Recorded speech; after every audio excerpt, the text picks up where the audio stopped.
Hey Falcons fans, this offseason has been full of buzz, rumors about free agency, talks about quarterbacks, and questions about the draft. But with the NFL draft just around the corner in Green Bay, things are starting to clear up. One thing is becoming clear: the Falcons are quietly setting the stage for a big push in 2025. I'm here to share all the exciting details, so don't forget to hit that like button and stay updated. You can see the Falcons' strategy in their roster moves, scouting choices, and even some behind-the-scenes decisions. And who knows? There might be a big change at center coming soon. Let's dive into what's happening. First up is a name you might not expect to hear again in 2025: Kevin King. The Falcons have officially re-signed this veteran cornerback, who played in 15 games last season, mostly on special teams, but started getting defensive snaps as the season went on. His journey back to football has been truly inspiring. After missing the 2022 season for personal reasons and sitting out all of 2023 due to a ruptured Achilles tendon, King made a strong comeback last preseason against Miami. He made a game-changing interception of Skylar Thompson, and even though that 29-yard return didn't make the record books, it meant the world to him. He said after the game, "It wasn't about can I come back, it was about I'm back." King's second chance is more than just a feel-good story. It's about trust. Falcons head coach Jerry Gray and secondary coach Justin have both coached King before in Green Bay. Their belief in him helped bring him to Atlanta last year, and their ongoing support is what earned him another contract. Gray put it simply, "I trust him wholeheartedly." That kind of backing isn't something you see for every player, especially one with King's injury history. King is stepping into a cornerback room that still features A.J. Terrell and Mike Hughes, along with depth from D. Alfred, Clark Phillips III, Natron Brooks, and new additions Mike Ford and Keith Taylor. While King's role may be more of a rotational one, don't be surprised if he gets more playing time in 2025. As the Falcons strengthen their secondary, one of their biggest rivals is facing a tough situation. According to NFL Network's Ian Rappaport, Saints quarterback Derek Carr might miss the entire 2025 season due to a serious shoulder injury. He's reportedly considering surgery, and the team's quarterback lineup, which includes Spencer Rattler, Jake, and Ben DiNucci, is looking shaky. Carr's 2024 season was already troubled by injuries, including a fractured left hand in Week 14 and a concussion that cut his season short. Before his injury, he completed 67.7% of his passes, throwing for 2,145 yards, 15 touchdowns, and just 5 interceptions. The Saints finished with a 5-5 record under Derek Carr, including a split against the Falcons. But now, with his injury, everything could change in the NFC South. Suddenly, the division is wide open. New Orleans holds the 9th pick in the draft, and while head coach Kellen Moore publicly supported Carr just weeks ago, this injury might force them to rethink their plans. With most veteran quarterbacks off the market, the Saints may have to draft a new quarterback, which opens up a huge opportunity for the Falcons. An already shaky Saints team could be without its leader for the entire season. Now, let's talk about another quarterback, Kirk Cousins. His name is still buzzing around in trade talks. According to Diana Rossini and Jacob Robinson from The Athletic, there might still be a way forward for him. The Cleveland Browns are currently the frontrunners for a potential deal, but the Pittsburgh Steelers, who don't have a second-round pick this year because of the DK Metcalf trade, are still in the mix. The reasoning is simple. If the Steelers don't find a good quarterback in the draft, Cousins could become their backup plan. Here's the twist. Cousins has a no-trade clause, and his camp isn't planning to waive it until after the draft on April 26th. This makes the next few weeks really important. If either Cleveland or Pittsburgh passes on a quarterback, don't be surprised if Atlanta starts getting calls about Cousins. However, there's some skepticism.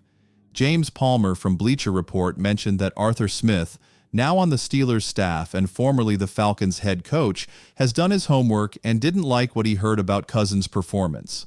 That insider knowledge could put a damper on any real momentum toward a trade. So, here's the Falcons' situation in a nutshell. They have a quarterback with trade value, a defense that's quietly being rebuilt with trusted veterans and coaching stability. Plus, a division rival is likely losing its starting quarterback. With the 15th pick in the draft, Atlanta has several options depending on how things unfold. We're entering a crucial time for this team. One smart draft pick, one strategic trade, or one bold choice could push the Falcons into the NFC playoff conversation. But the big question is, what move will they make? Now, I want to hear from you. Do you think Kevin King deserves a bigger role this season? How does Derek Carr's injury change your expectations for the NFC South? Should the Falcons wait to see what happens with Cousins, or should they try to trade him right after the draft? Share your thoughts in the comments.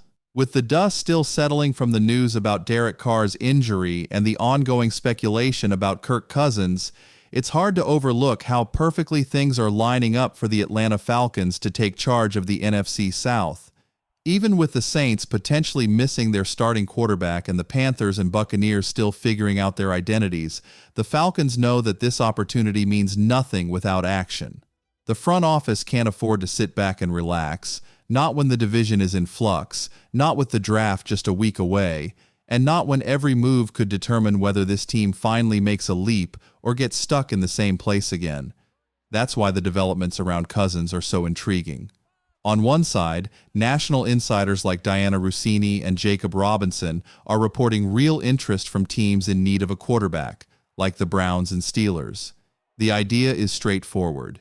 In a draft year where second-round quarterback talent is strong but unpredictable, a veteran like Cousins could serve as a stabilizing backup for the Steelers, who don't have a second-round pick. Without a starting quarterback, they could be in trouble, and Cousins offers a reliable option, a known player who can lead a team with playoff hopes. On the flip side, Bleacher Report's James Palmer is tempering expectations. He claims that Arthur Smith, who worked closely with Cousins in Atlanta, has already talked to his former teammates and gathered enough insider information to make the Steelers reconsider. If that's true and Smith's assessment is widely accepted, Cousins might not have the trade value that some fans hope for. Plus, with his refusal to waive his no-trade clause until after the draft, Atlanta could end up with a quarterback who has a big contract and a shrinking window for a trade. However, don't completely rule out a last-minute move. If a team like Cleveland doesn't get the quarterback they want in the draft and starts to panic, they could come calling for Cousins. It all hinges on what happens in those first 33 picks. In the meantime, the Falcons need to have a solid plan, not just for trading Cousins, but also for reshaping the roster if they decide to keep him. This brings us back to the draft. The Falcons will enter the first round with the 15th pick, and if you've been paying attention, it's clear that they're quietly analyzing quarterback depth ahead of the big day. Kevin King's re-signing wasn't just a sentimental move, it was strategic. With A.J. Terrell and Mike Hughes locked in as starters, the Falcons are preparing for whatever comes next.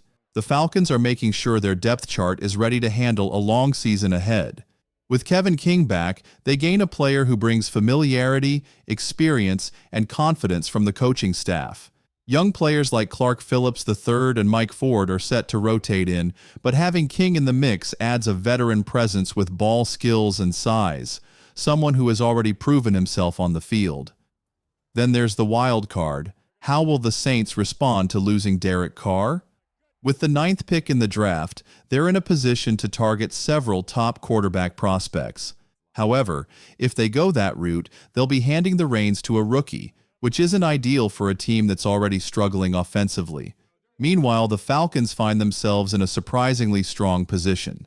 Their quarterback situation may still be unresolved, but it's stable for now.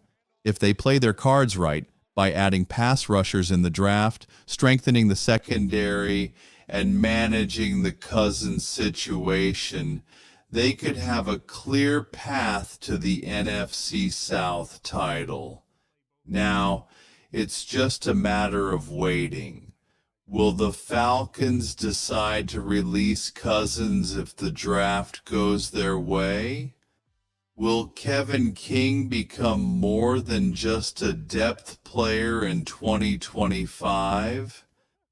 And could the Saints' quarterback troubles open the door for Atlanta to take control of the division? What do you think about all this? Let us know in the comments. And don't forget to like this video and subscribe to the channel. Go Falcons!